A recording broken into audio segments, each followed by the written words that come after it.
लोगों ने अक्सर देखा होगा कि जब गवर्नमेंट जॉब के फॉर्म्स आते हैं तो उसमें मेंशन होता है कि आपने शॉर्ट हैंड किया हो, आपकी टाइपिंग स्पीड इंग्लिश में इतनी हो, हिंदी में। क्या करियर बनाने के लिए सिर्फ ग्रेजुएट होना ही ज़रूरी है, या फिर सिर्फ ग्रेजुएशन तक की स्टडी ही काफ़ी होती है? ग्रेजुएशन करके कौन सी जॉब मिलती है, उन जॉब की सैलरी क्या होती है, ग्रेजुएशन के बाद कौन से कोर्सेज करने चाहिए, कौन सी स्किल सीखनी चाहिए, ग्रेजुएशन के बाद कौन सी स्टडी आगे करें?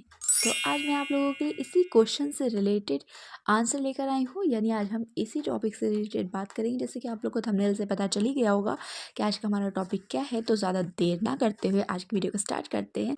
चलिए लेट्स गेट स्टार्टेड। तो हेलो दोस्तों, स्वागत है आपका आपके अपने यूट्यूब चैनल एजुपुर में। दोस्तों, आज हम ग्रेजुएशन या फिर करियर से रिलेटेड डीपली बात करेंगे। देखिए, प्रेजेंट टाइम में ग्रेजुएशन करने के बाद आगे बढ़ना बहुत ज़रूरी है। अगर आपको अपना भविष्य उज्जवल बनाना है, करियर बनाना है, तो सिर्फ ग्रेजुएशन से तो काम नहीं चलेगा। ये बात सिर्फ लड़कों के लिए नहीं बल्कि लड़कियों को भी ये समझना बहुत ज़रूरी है कि आज के प्रेजेंट टाइम में हमें सिर्फ ग्रेजुएट नहीं होना है, हमें लाइफ में कुछ करना है, कुछ बनना है।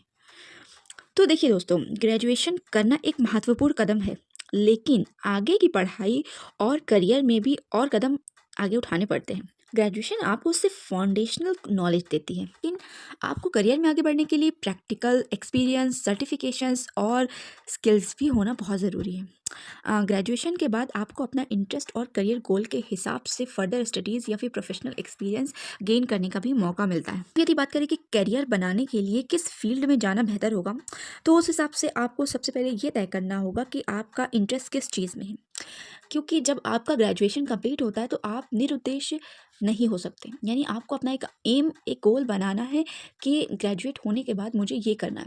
क्योंकि जब आप ग्रेजुएट होकर निकल जाएंगे, एग्ज़ाम दे देंगे, उसके बाद सोचने का कोई मतलब नहीं बनता। क्योंकि फिर फॉर्म्स आते हैं, आगे पढ़ने के लिए भी फॉर्म्स निकलते हैं, वैकेंसीज निकलती हैं, कोर्सेज आते हैं, तो आपके सोचते सोचते वो वक्त निकल जाता है। इसलिए जब आप ग्रेजुएशन के पीरियड में हैं तो उस दौरान ही आप सोचिए कि आपको आगे क्या करना है। अब ग्रेजुएशन से मेरा मतलब बीए, बीकॉम, बीएससी तीनों से है। तो सबसे पहले आपको तय करना है कि आपको किस फील्ड में जाना है। तो देखिए, किसी किसी की रुचि पढ़ाने में होती है, वो टीचर बन सकता है। किसी की रुचि लॉ में है, डिबेट्स में है, तो वो वकालत कर सकता है। किसी को डॉक्टरी लाइन में रुचि है, वो डॉक्टर बन सकता है। तो इस तरह से आपको अपना करियर पाथ चुनना होगा।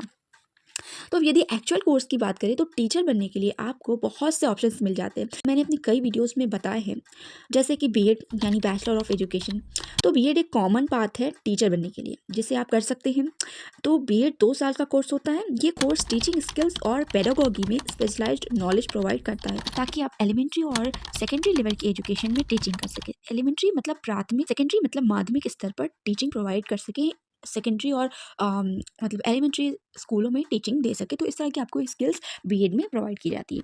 या फिर आप नेट कर सकते हैं, स्लेट कर सकते हैं, इस तरह के एग्ज़ाम की तैयारी कर सकते हैं। ये कोर्सेज आपको टीचिंग फील्ड में आगे बढ़ने का मौका देते हैं।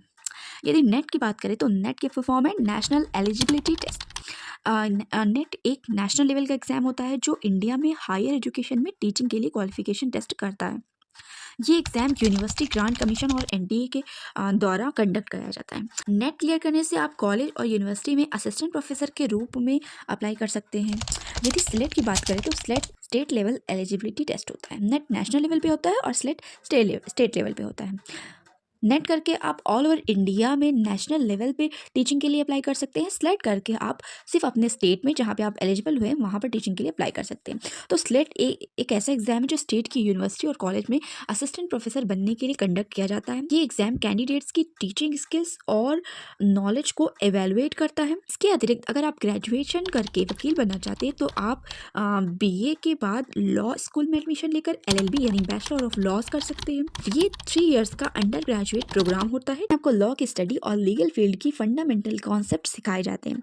इसके बाद आप बार काउंसिल की तरफ से बार एग्जाम क्लियर करके एक प्रैक्टिसिंग लॉयर भी बन सकते हैं। इसके अलावा ग्रेजुएशन के बाद आपके पास कई जॉब ऑप्शंस भी होते हैं, जैसे government job, private sector, teaching, NGO और सोशल वर्क। गवर्नमेंट जॉब में clerk, civil services, defence service, railway jobs ETC होते हैं। प्राइवेट सेक्टर में content writer, customer service representative, data analysis, HR assistant, marketing association, इनके तौर पे भी आप जॉब कर सकते हैं।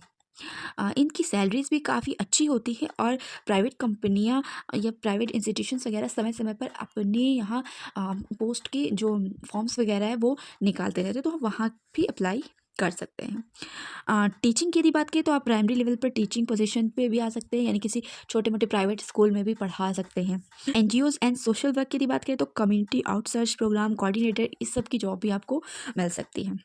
Further studies MA MBA law BEd for teaching और अदर प्रोफेशनल कोर्सेज, यानी आप BEd ग्रेजुएट होने के बाद MA BA लॉ BEd ये सभी कोर्सेज कर सकते हैं ताकि आपको हेल्प हो सके। अगर आप MA करते हैं या MEd करते हैं तो आप NTA नेट या स्लेट दोनों दे सकते हैं। सिर्फ केवल ग्रेजुएशन करके आप ये नहीं कर सकते। इवन आप अगर BEd आपने BA करके आपने BEd भी किया है तो भी आप नेट और स्लेट का एग्ज़ाम दे सकते हैं। तो कहने का मतलब यही है कि केवल ग्रेजुएशन कर लेने से काम नहीं चलेगा। आपको अगर करियर बनाना है, भविष्य में कुछ करना है, गवर्नमेंट जॉब पाना है, तो आपको फर्दर स्टडीज़ करनी होगी, कोर्सेज करने होंगे, कॉम्पिटिटिव एग्ज़ाम की तैयारी भी करनी होगी। तो इस तरह से करके ही आप अपने करियर में फोकस भी कर सकेंगे।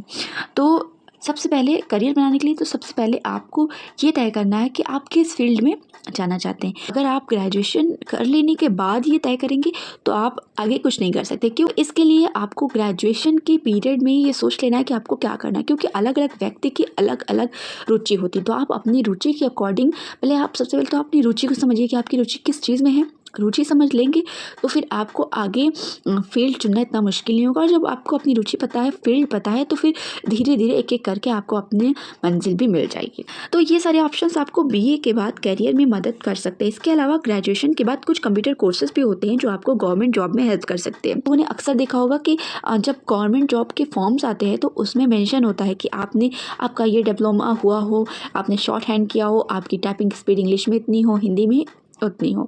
तो क्यों? क्योंकि गवर्नमेंट जॉब के लिए भी आपको डिप्लोमा कोर्स, कंप्यूटर नॉलेज होना ज़रूरी है। तो पढ़ाई के साथ साथ आपको कंप्यूटर नॉलेज भी सीखनी चाहिए। इवन आपको एक तो भाषा पे कमांड होना ज़रूरी है, इंग्लिश, हिंदी, इन सब लैंग्वेज पे कमांड होना भी ज़रूरी है। बहुत सारे फॉर्म्स में कंपलसरी रूप से मांगा जाता है।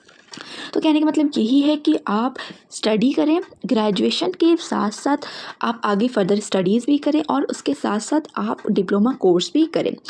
यदि कंप्यूटर कोर्स की बात करें तो दोस्तों मैंने अपने चैनल पे कंप्यूटर कोर्स जो गवर्नमेंट जॉब के लिए ज़रूरी होते हैं उससे रिलेटेड एक वीडियो बहुत पहले डाली थी। आप स्क्रीन पे अपने देख पा रहे होंगे। इस वीडियो का लिंक मैंने डिस्क्रिप्शन बॉक्स में डाल दिया है, आप चाहे तो उस वीडियो को देख सकते हैं, आपको बहुत हेल्प मिल सकती है। सबसे पहले अगर डिप्लोमा कोर्स की बात करें तो डिप्लोमा इन कंप्यूटर एप्लीकेशन यानी DCA एक बेसिक कंप्यूटर स्किल और सॉफ्टवेयर एप्लीकेशन के स्किल देता है, सिखाता है, जो आपको एंट्री लेवल गवर्नमेंट जॉब में हेल्प करेगा। सेकेंड है certificate course in web designing. तो अगर आप वेब डेवलपमेंट या डिज़ाइनिंग में इंटरेस्ट रखते हैं तो ये कोर्स आपको कुछ गवर्नमेंट डिपार्टमेंट में वेब रिलेटेड प्रोजेक्ट्स में काम करने में मदद करेगा। तीसरा है certificate course in data entry.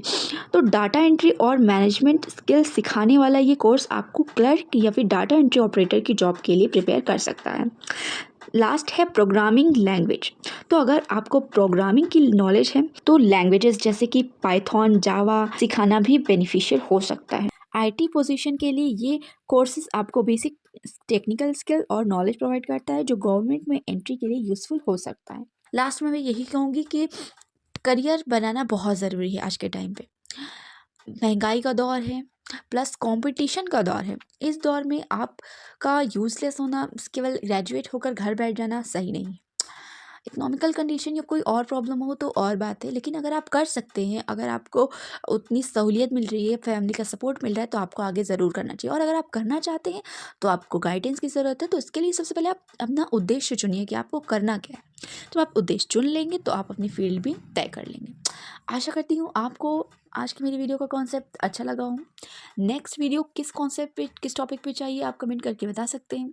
आप लोग कमेंट करके कुछ बताते ही नहीं हैं। उम्मीद करूँगी कि आगे आप लोग कमेंट करके बताएंगे अपनी चॉइसेस। वीडियो अच्छी लगे तो लाइक कर दीजिएगा, चैनल पे नए हैं तो सब्सक्राइब करके बेल आइकन को ज़रूर से हिट कीजिएगा और अपने दोस्तों के साथ शेयर भी कर लीजिएगा। चलिए मिलते हैं नेक्स्ट वीडियो में, तब तक के लिए अपना खूब ख्याल रखिए। Bye bye.